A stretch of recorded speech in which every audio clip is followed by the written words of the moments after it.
Have you heard from Shawn? It's been like a whole week now. He's been gone a whole week. I don't know. I mean, he doesn't have phone service or internet or anything. It's really roughing it out there. He was pretty nervous, but I just told him, I said, Shawn, you just gotta man up. You gotta man up and deal with the critters, deal with the crawlies. It's nothing, it's just the wilderness, it's just the woods. Sorry, I thought I felt a bug on my toe. I actually freaked out a little. I think I just got a twitch. Hello everybody, welcome to the Technophiles Newscast. I am David Geisler, guest hosting one more time for Mr. Shawn Kerr. Shawn is still out in the wilderness, he's camping. He's been out there a whole week now. He comes back tomorrow, and Tina and I from the podcast, we're both excited. We don't know if he's gonna come back refreshed like a Buddhist monk or some kind of feral animal, beard grown, going through Reddit withdrawal. I guess we'll find out tomorrow. But anyway, for this week, you still have me. So actually plenty happened this week, so let's get to it. I have to admit, I'm not really a car guy. I mean, cars are fine, people who like them, that's great. You know, it's hard for me to get excited about something that basically just burns dinosaurs.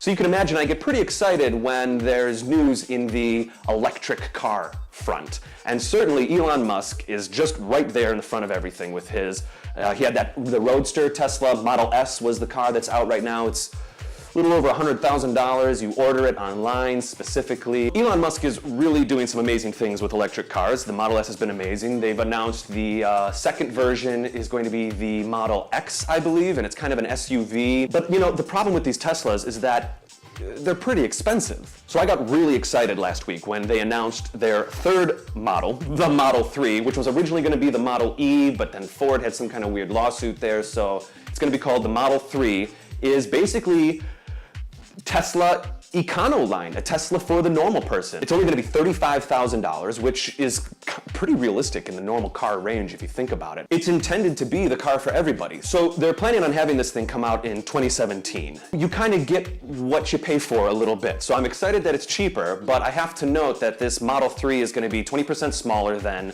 the Model S. It's only going to get about 200 miles to the charge instead of, I think the S gets 300 miles to the charge.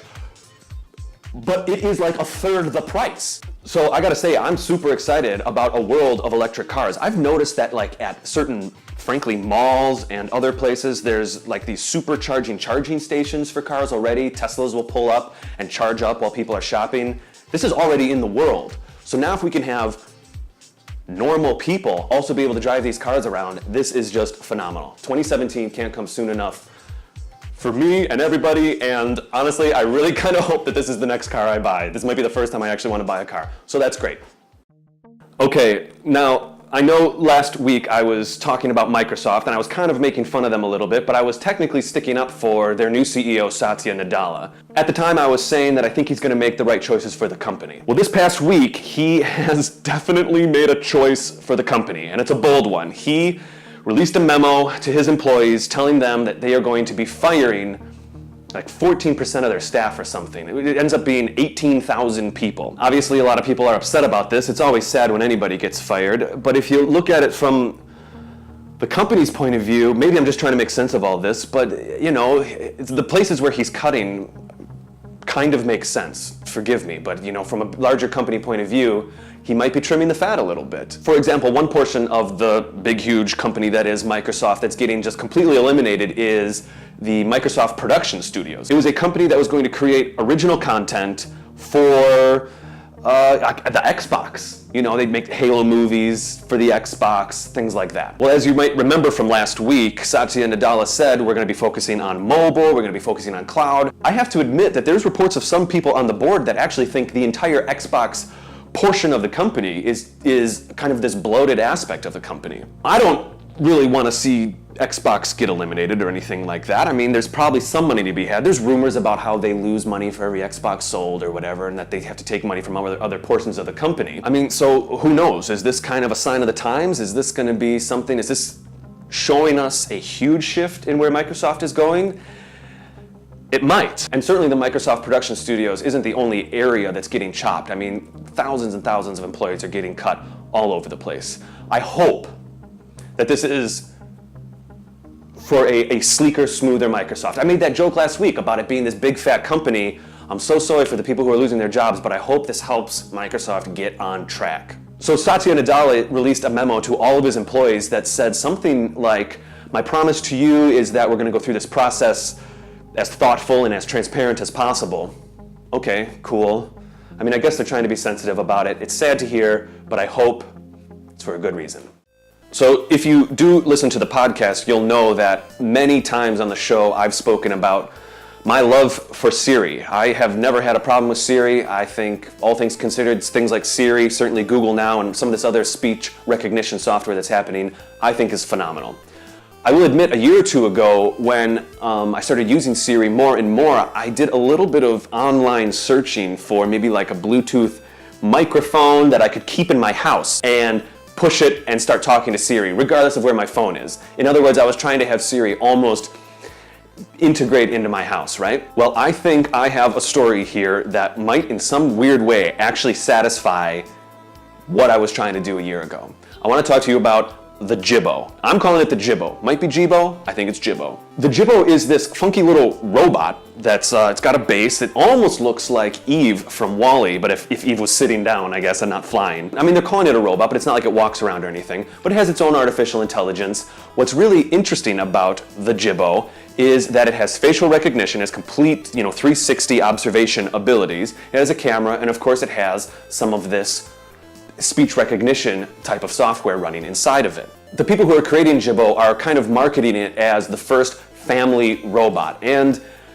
I might agree with them. I think that might be a good way of putting it. Even though the robot doesn't walk around, it's specifically designed so that you can say, "Hey, Jibo, tell mom that I went to the park," or something. Or, "Hey, Jibo, remember to email so-and-so." What's even more interesting is, because it has complete 360 range or whatever, it can watch people walk around the house, but not in a creepy way. They showed like a family having a birthday party. Because it has facial recognition, it's zooming in and out and framing shots and creating a photo album, taking pictures of the family while they're blowing out candles and singing happy birthday to each other. That's totally cool. We might have to wait a little bit of time here because the Jibo's still honestly in very early development. But just a few days ago, on July 16th actually, a crowdfunding campaign got put together to kind of get the Jibo to its final destination, but not in a death way, in an awesome way.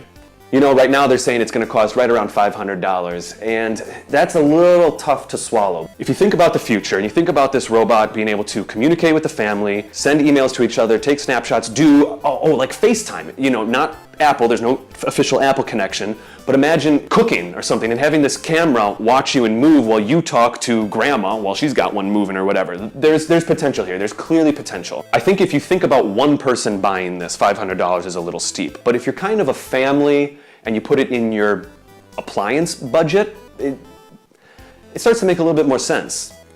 200 would be kind of no-brainer, 200 price range, but for now, this is what it is. So it's said that this first model is going to basically have telepresence, messages, reminders, something the company's calling storytelling, which I'm not sure what that means yet, but maybe it's collecting data and building a history and then it can somehow communicate that to people. That's kind of interesting. Maybe it could say, well, so-and-so came in today and did this and then they left and did that. You could say, what did my son do today, or how did it go? All right, so the potential here is kind of way out there. At the end of the day, if this is something that you can kind of imagine putting on the counter in your kitchen, maybe on your island in your kitchen, I think there's some value here. I really think it's cool. And more importantly, I want to see where this goes a couple years from now. So Jibo, it's watching you. All right, guys, that's the show for this week. I hope you enjoyed it. If you did, remember to like, share, and subscribe. The show was made by these people here. Remember, you can find us on Twitter at Technophiles Pod, or search for us on Facebook and iTunes by searching Technophiles Podcast. Of course, you can also go to our actual website, technophilespodcast.com.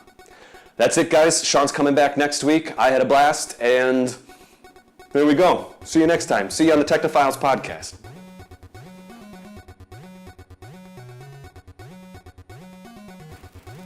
Did you see what I found over there? Look, it's in the side of the studio.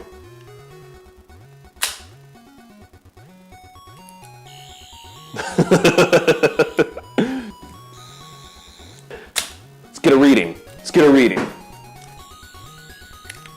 Yep, very good. Looking good. Clara, click on him. Where did the thing come from?